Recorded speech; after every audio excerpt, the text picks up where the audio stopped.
All right, so I don't know if I'm going to post this, but this just might be a reminder for myself.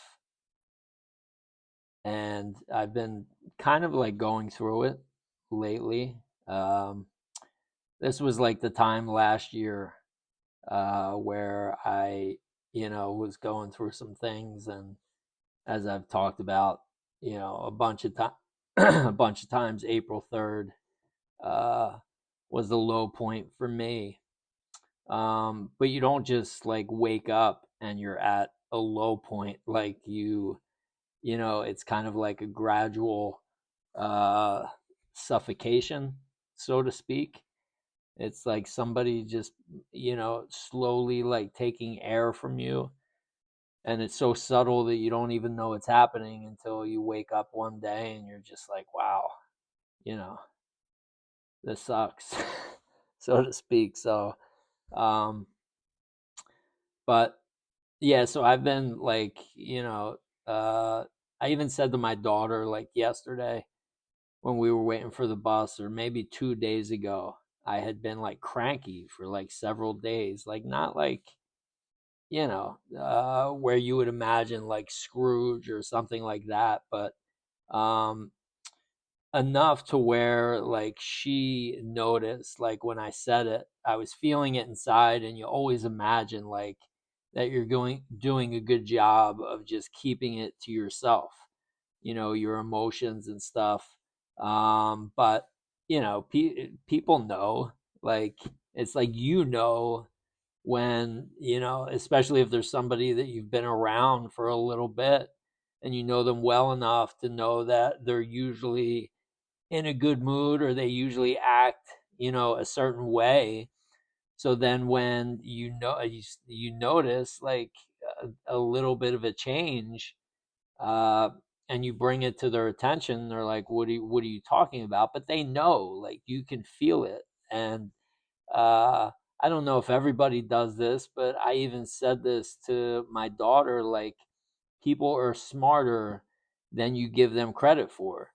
And even I get caught up in that sometimes. I feel like I can hide stuff, that's going on inside, and that people aren't noticing it. But, you know, people are scared to say things sometimes, or to call me out, or to call you out, because we normally, if somebody calls you out first and says X, Y, and Z, what's going on with you, you're you're dealing with something, you're probably going to lash out because you're in that state. But once you kind of like become self-aware enough to where you want to talk about it, then people will go, like, most of the time, like, yeah, I knew you were in a funk, or I could tell something was off. And so I said to my daughter, when we were waiting for the bus, I was like, I don't know why I've been like cranky for like the last couple days, and I've been trying everything that I knew, or that I know, to to get out of it, to snap out of it, like all the exercises and things that I talk about on here is what I was applying, being passionate about being, following your excitement, all that stuff. And it was like kind of useless. It was like, from Stranger Things, like Vecna, like had me in the upside upside down, hooked up to one of those things. And I was kind of helpless. But once I called myself out and I said something to Peyton when we were waiting for the bus, and I acknowledged that I was feeling cranky, immediately I felt like a release of some sort. It was almost like it was that's all I needed to do, was admit that I was feeling cranky. And she even said, she's like, yeah, now she's 10 years old. She just turned 10. And she's like, yeah, I could feel that. And I was thinking in my mind, like, man, he's being cranky. But she didn't call me out on it. She waited for me to call myself out, because she's actually called me out before and she got a negative reaction, and I talked to her about that. And so, you know, so she, even though she knew it, she didn't say anything. And so I guess the point of that is that I want to remember to, when I'm, no matter how great things are normally for you, or for me, I just need to remember that, there are going to be ebbs and flows. And the key is not to be so hard on myself if I wake up one day or for a couple days and I feel like I'm, kind of uh, off, I guess, so to speak, or feeling like a wave of, frustration or crankiness or depression, and just to, like, just say it's okay. Just make everything okay. Like, what's the big deal? Um so I wanted to remember that first. And then the second thing is that, so I've noticed that I'm coming out of it a little bit. Now, it was only like 2 or 3 days, like I said, but it was, when you're used to being up here, anything less than that, even if it's, even if I'm not like all the way down, anything less than that feels uncomfortable, because you're used to being up here. So even the smallest dip, it's like, you know, what's going on here? And you kind of start to question it a little bit. And then when you can't bring yourself out of it, you start to, why isn't this working, and stuff like that. So, but again, once I admitted it and I let it, it's almost like I let it go by my words, by, acknowledging that I was feeling that way.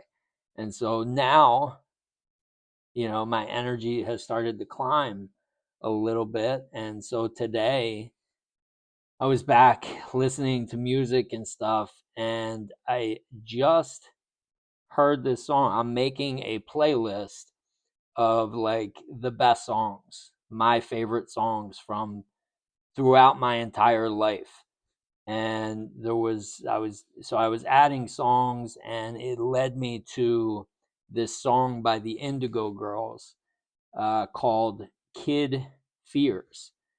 And I started listening to the song, and she basically says, like, what would you give for your kid fears? In other words, like, what would you give to go back to being scared of, like, the boogeyman, and having those fears instead of having what we, kind of classify as real world fears today?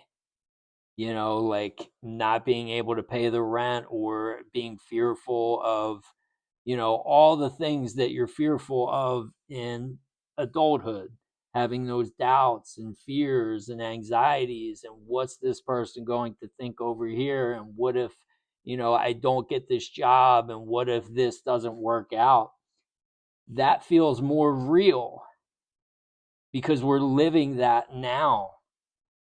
But what I've realized is that fear is the same as the boogeyman, because when we were younger and we were scared of the boogeyman, or whatever your fear was when you were younger, that was just as real as this is.